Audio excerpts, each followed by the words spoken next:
प्रदेश Congress committee के विस्तारित कार्यकारिणी के बैठक आज रायपुर में हुई। एमा प्रदेश कांग्रेस प्रभारी कुमारी शैलजा, प्रदेश कांग्रेस अध्यक्ष दीपक बैज, सह प्रभारी सप्तगिरी शंकर उल्का, मंत्री मोहन मरकाम, कवासी लखमा प्रभारी सचिव डॉक्टर चंदन यादव और मुख्यमंत्री भूपेश बघेल घलो मौजूद रहीन। ये बैठक में अवैया विधानसभा चुनाव पर राज्य सरकार के काम काज ला कैसे जनता तक पहुँचाया जाए एक रणनीति पर विचार करेगी।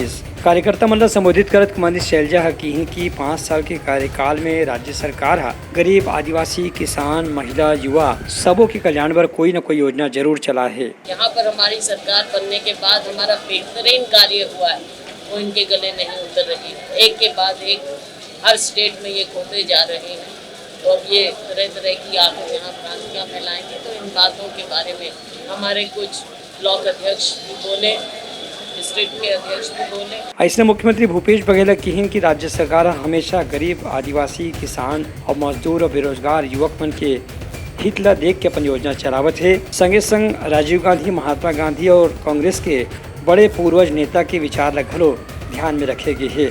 यही पाए कि कांग्रेस के 4.5 साल के कामकाज में कोई भी जनता यहाँ ले अभी तक नाराज नहीं हुए है। उनका कहना है कि अवैया विधानसभा चुनाव में कांग्रेस ने गाँव फिर बड़े सीट के सफलता मिली और कांग्रेस की सरकार दोबारा बनी। ब्यूरो रिपोर्ट, उटलंघा न्यूज।